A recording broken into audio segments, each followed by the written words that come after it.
Hey, what's up, everybody? True Boxing here. Thank you for coming back to get hit with the truth. So today we're doing the 2024 mid-year top 10s, and this is going to be on the 168-pound super middleweight division as we look at the halfway point, the updated rankings at the halfway point of 2024. Now, before we get into that, if you could smash the like button, leave a comment, or subscribe to the channel, I really do appreciate any and all support that I can get as I continue to build my channel here. So we're going to kick it off with the only guy that dropped out of the top 10. He previously was number 5. That's former world title challenger John Ryder. Ryder got a big opportunity in January, I'm sorry, when he took on Jaime Munguia. It was viewed as a 50-50 fight. He did the best he could, but Munguia's speed and power was just too much. It overwhelmed Ryder and stopped Ryder, and that was it. He fought a tough battle, but he got TKO'd, I believe, in the 8th or 9th round, and he decided to call it quits after that and retire. So that's why John Ryder has dropped out of my top 10, because he officially retired from the sport of boxing. Sad to see him go. I like John Ryder a lot, but it was time following that loss. Excuse me. Now, kicking it off at number 10, and some people might not like this, but I'm going with Shane Mosley Jr. Remember, these top 10s are not official at the halfway point. It's just what I'm thinking where everybody goes. Mosley, from 160, where he'd been on somewhat of a roll, moved up to take on former two-time world champion Daniel Jacobs, who was returning to the ring and had his sights fixed on a world title. And he completely outworked and out-hustled Daniel Jacobs to a 10-round unanimous decision and stays on his hot streak. Now, because he moved up to 168 and beat a former champ, and because not a lot of guys around the top, there's not a lot of guys that have got that big victory to earn them a top 10 spot, I'm giving it to Mosley for the moment. He could move back down to 160. He could stay at 168. It just depends, and we'll see what he does in the second half of the year, what kind of opportunities he gets. Next at number 9, moving up one spot from number 10, is the undefeated Edgar Berlanga. He returned. I forget who he fought earlier in the year. McCrory, I think. Yeah, Padre McCrory, and he got his first knockout in a couple years in the 6th round and stayed undefeated. And then the hot talk was that, and it's still going on, that he could be getting Canelo in September for the undisputed title. He's the WBA's #1 ranked contender. Canelo, wants the Mexico versus Puerto Rico thing, and it looked like he was leaning more towards that way. But Chris Eubank Jr. recently has become a hot pick to take that shot at Canelo away from Berlanga. So we'll see how the second half of the year shakes out. If he does not get the Canelo fight, I hope him and Jaime Munguia lock up.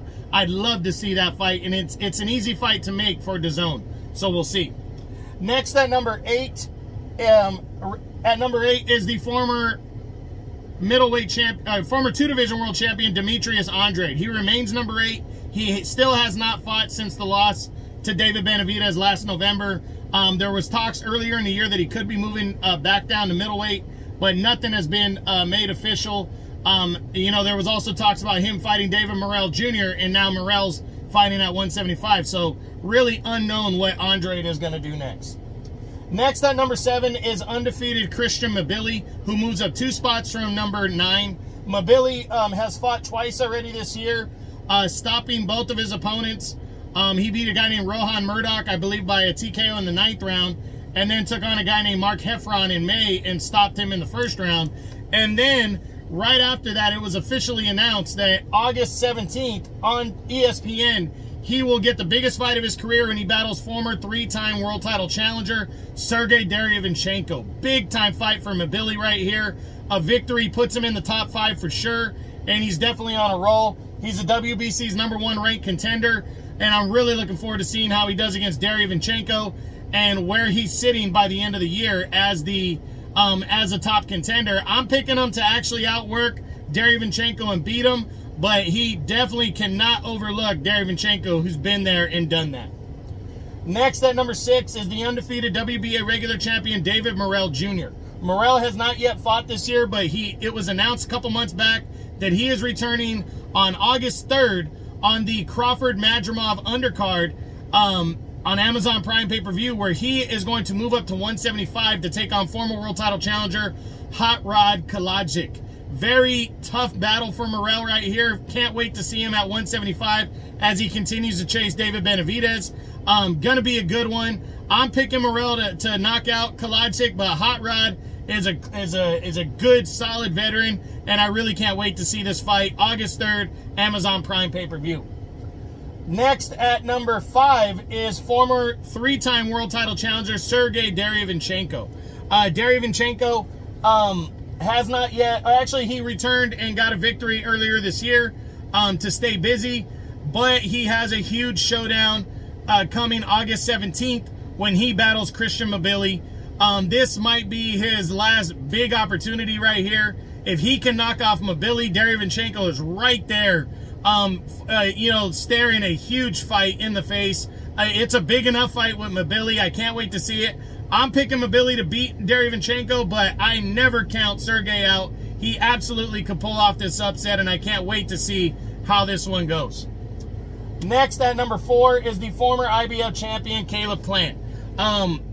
Has not yet fought this year, hasn't fought since that tough loss to David Benavidez last year. So it's been over a year since he's been out of action.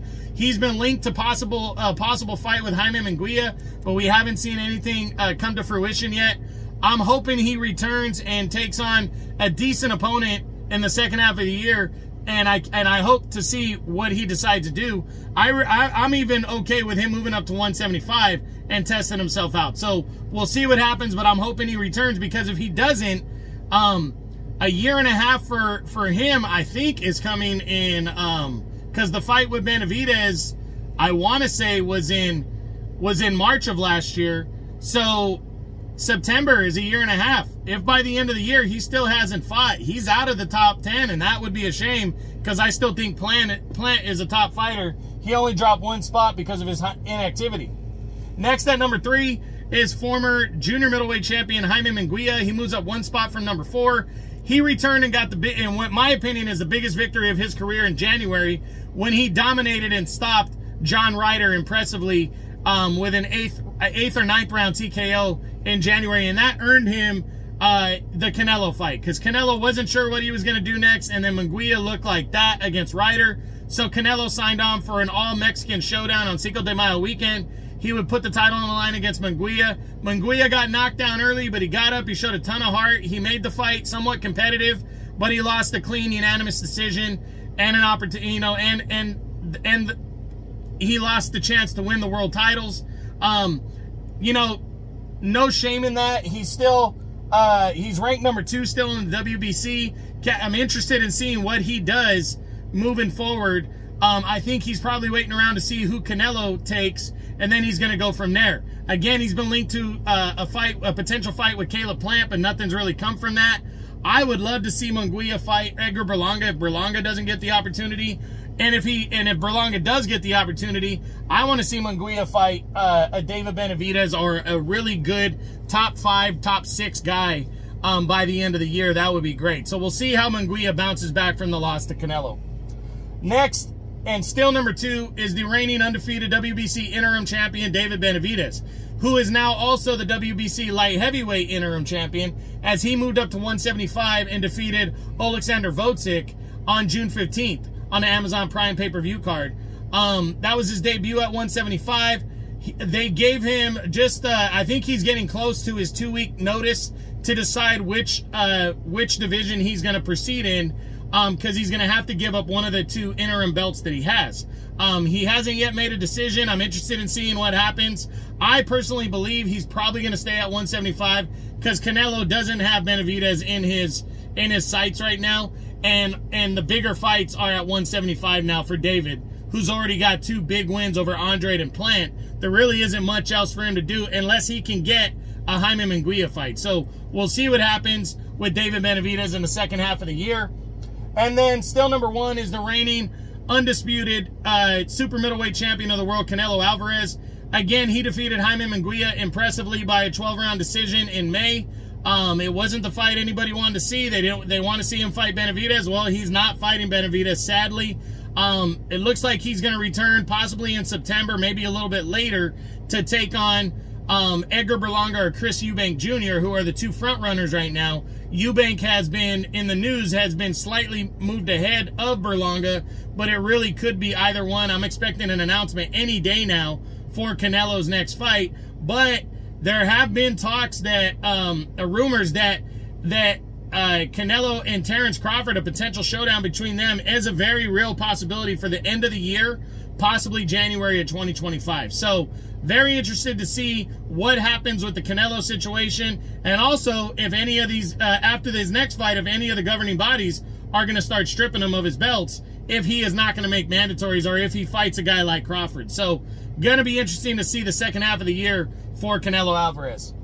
Now the top 5 guys that are ranked by the governing bodies, the top highest ranked guys ranked by the governing bodies that could get opportunities.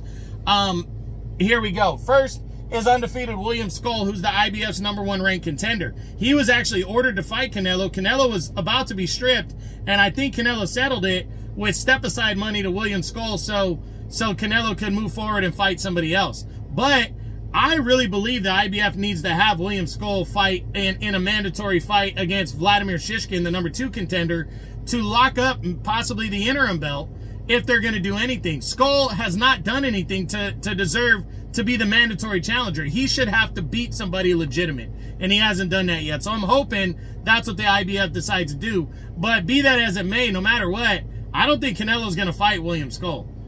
So Canelo might, William Skull could be your IBF champion by the end of the year, or fighting for the belt at least. Next is the WBO's #1 ranked contender, undefeated Diego Pacheco. Pacheco returned earlier in the year against Sean McCallum. A tough battle for him. He got a unanimous decision, but it was not easy. Pacheco, I think, is going to be returning in the next couple months. But it's going to be interesting to see who if he gets a big fight before the end of the year. I really believe that potential fights with like Edgar Berlanga or Jaime Munguia, I think those fights should start getting discussed for Diego Pacheco, since he is the #1 contender, so he can try to lock that up and possibly get into a title shot in 2025 if Canelo starts giving off those belts. So we'll see. Next is the IBF's #2 contender, Vladimir Shishkin. Shishkin, as I said, should be getting an opportunity to fight in a final eliminator against William Skull. That's what should happen.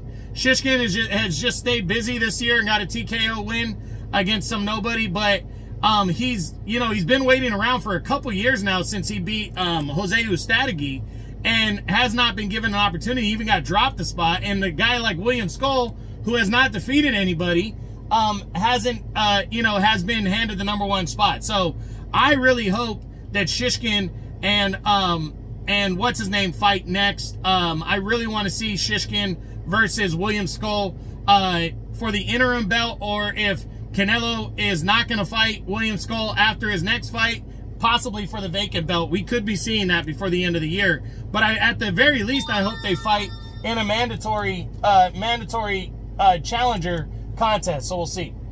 Next up is the WBO's #2 contender, undefeated Canadian Eric Bazini.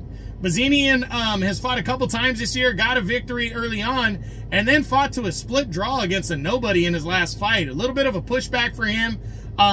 I'm hoping Bazini gets some kind of opportunity. He's the WBO's #2 contender. I'd love to see him and Diego Pacheco fight it out for the mandatory top spot. Since Canelo's still waiting around, fighting other guys, this will be a good opportunity for both guys. But coming off of that split draw is Bazini, and where's his confidence, and would he accept a fight with a guy like Diego Pacheco? And finally, it's undefeated Lester Martinez, 18-0, 15 knockouts. He's shot up in the rankings as a WBA's #3 contender now, following an upset unanimous decision victory over Carlos Congora.